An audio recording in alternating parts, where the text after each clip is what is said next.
Hello everyone, my name is DS sir. You are watching my YouTube channel. Today I am going to tell you about future perfect continuous tense. Please look at the whiteboard. Please pay attention to me.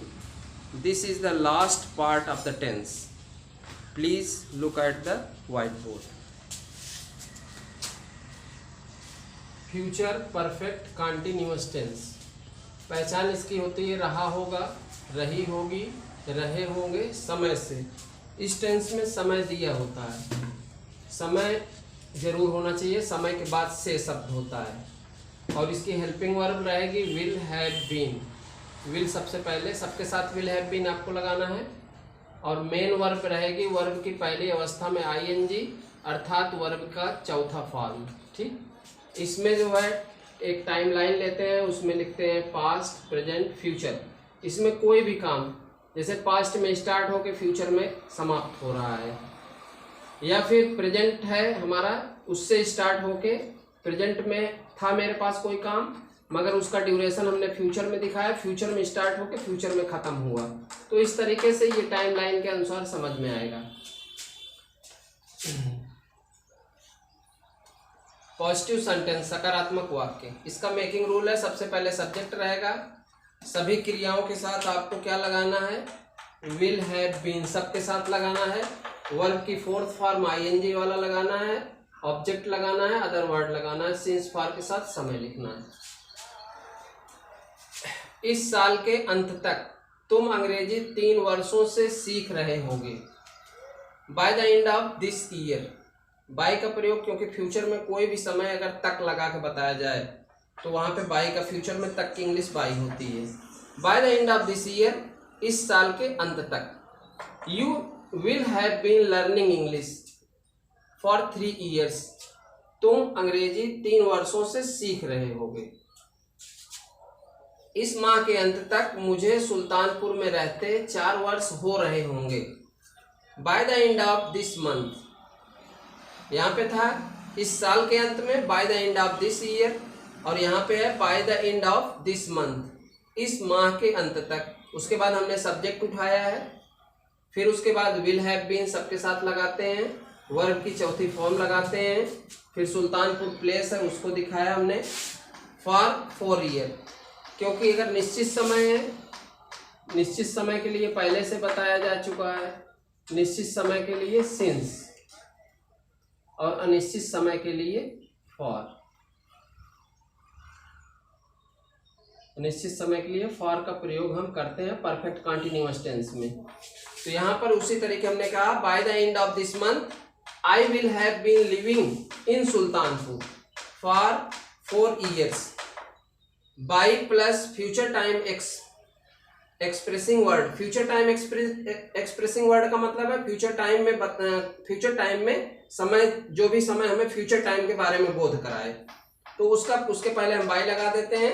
Bye plus future time expressing word का प्रयोग future perfect continuous tense में हमेशा होता है और दूसरे में किसी में नहीं होता है। ठीक, इस तरीके से हम पॉजिटिव सेंटेंस पढ़ते हैं। अब निगेटिव सेंटेंस, नकारात्मक वाक्य। Making rule, subject plus will not have been, verb की चौथी अवस्था रहेगी object other word, since for plus time. Same rule उसी तरीके था, बस विल के बाद नॉट का प्रयोग करना है। इस साल के अंत तक तुम अंग्रेजी 3 वर्षों से नहीं सीख रहे होगे।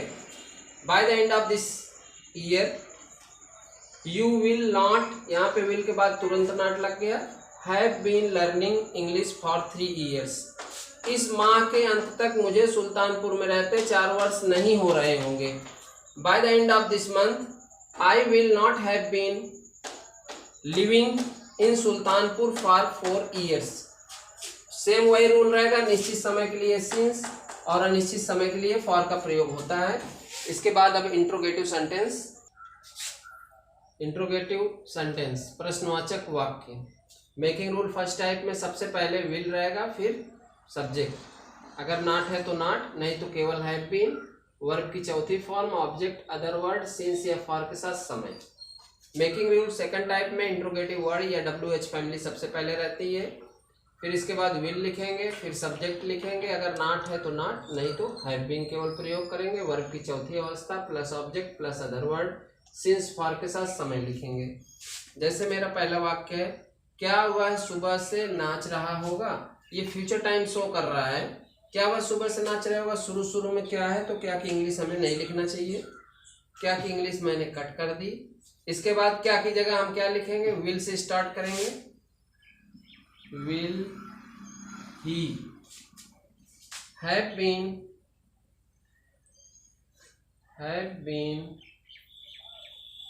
Dancing since morning. मॉर्निंग मेरा निश्चित समय है, इसको बदला नहीं जा सकता, इसलिए मॉर्निंग के पहले सिंस आया है। तुम यह काम 5 दिनों से क्यों तुम यह काम 5 दिनों से क्यों कर रहे होगे। यहाँ पे क्यों शब्द लिखा है, सबसे पहले हमें क्यों की इंग्लिश लिखनी है, वाई। इसके बाद हमको क्या लिखना है, सहायक क्रिया लिखनी है, वाई विल, इसके बाद you have been, why will you have been. फिर क्या है, यह काम, डूइंग दिस वर्क, कब से, फॉर 5 डेज। मेकिंग रूल में हमने ये बताया था, सबसे पहले विल रहेगा, फिर सब्जेक्ट रहेगा, नॉट है तो नॉट, नहीं तो हैव बीन सबके साथ लगता है, हैज बीन कहीं नहीं लगना है आपका। फिर इंट्रोगेटिव सेकेंड टाइप में interrogative word plus will plus subject plus not, have been हर जगह लगता है, सब्जेक्ट को देख के आप हैज बीन मत लगाइए, सब जगह हैव बीन लगता है। Will he have been dancing since morning. और दूसरा वाक्य, तुम यह काम 5 दिनों से क्यों कर रहे होगे, why will you have been doing this work for 5 days. इस तरह से दूसरा वाक्य कंप्लीट होता है। और आज हमारा फ्यूचर परफेक्ट कंटिन्यूअस टेंस था, और इस तरह से हमारा टेंस धीरे धीरे ख़त्म हो गया है। अब हमको आगे जो है बहुत सी जानकारियाँ आपको देना है। आप लोग टेंस को बार बार ध्यानपूर्वक देखिए, पढ़िए, लिखिए, समझिए, ताकि आप प्रैक्टिस करते रहें और हम भी आपको लगातार पढ़ाते रहें।